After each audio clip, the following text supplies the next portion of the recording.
Hello and good afternoon.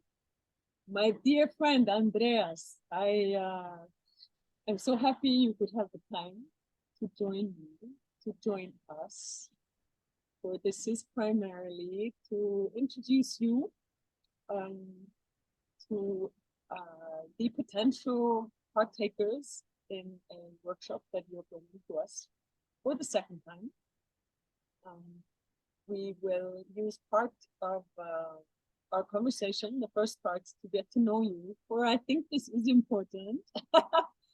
And we are islanders after all. And, you know, we ask this question in Icelandic, hverja manna ertu? And it simply is, where do you hail from? Who are your people?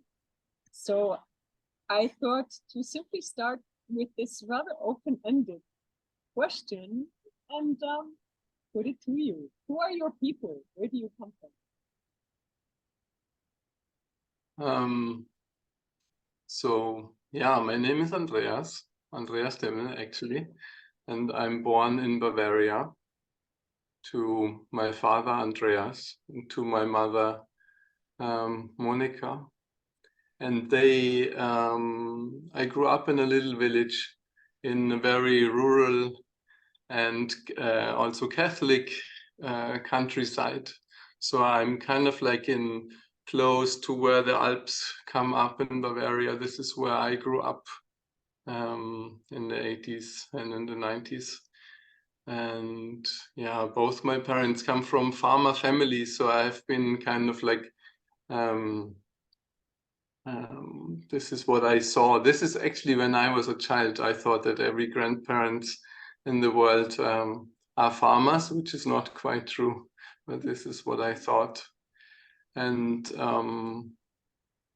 yeah, this is where I come from. So maybe this is why the first thing you did when you were here last time was you went up Mama Esia. You went up the mountain and had a conversation with the mountains. So what was your impression of Iceland when you came here first time? I mean, yeah, I was in Iceland the first time last year for the first time that I was in your place. And for me, when I come to a new place and when I have the time, which I fortunately had last year, the first thing I really want to do is to immerse myself in nature. And I have to say, because I never been to Iceland, I was incredibly touched by nature. I had not on the first day, but on another day, there was like a few instances when I really cried from the beauty of the landscape, because it's so, coming from the Europe mainland, it's so surreal and it feels a bit like on another planet. So yeah, I was really directly falling in love. Yeah, that touches my heart, and I wonder, we're going to dive more into the nature of the constellation work, but just briefly before we dive into that, what at this moment personally for you, with the nature of your work, what compels you about bringing it to Iceland? It's coming almost as a cultural seed of something else into our dynamic. We are forever being introduced to new things. This is our beautiful little island.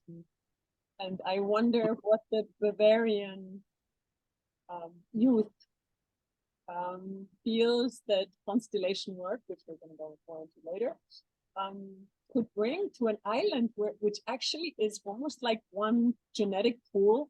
You know, you could say we are all one very condensed constellation. When we say hverja manna are you, and here we would usually be related to the next person in some way.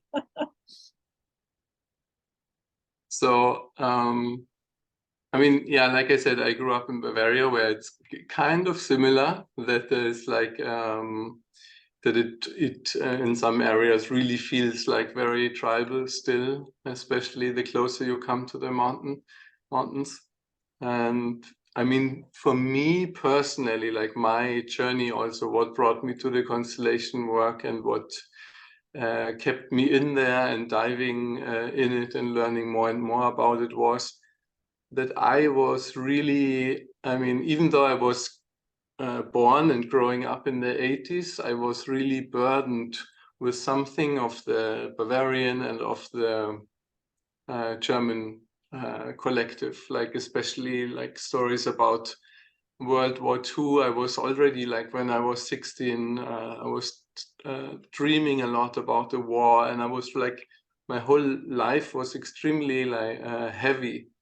And so I came to the constellation work in 2006, and the first time to see how stories in my family, like in the generations before me, especially at the first thing, um, the stories of my grandfathers who were soldiers in World War II. And I mean, they survived, but they went through enormous suffering. And in the constellation work really helped me to, first of all, understand that what the ones before me could not feel, it then sometimes it comes to somebody that is born later to still digest the old trauma through the generations. And sometimes some people might know this.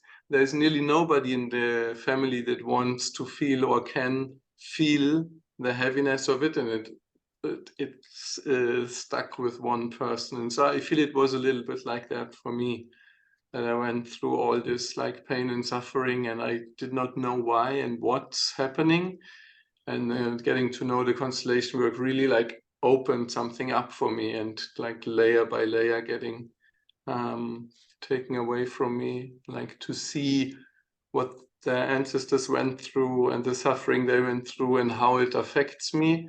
And then with the constellation work to have like these rituals to alleviate the pain and the suffering, it really helped me a lot, to the point that I felt I want to learn it. And then I'm traveling now with the constellation work to different places. For example, I'm like in Finland. I'm also this year for the third time or something.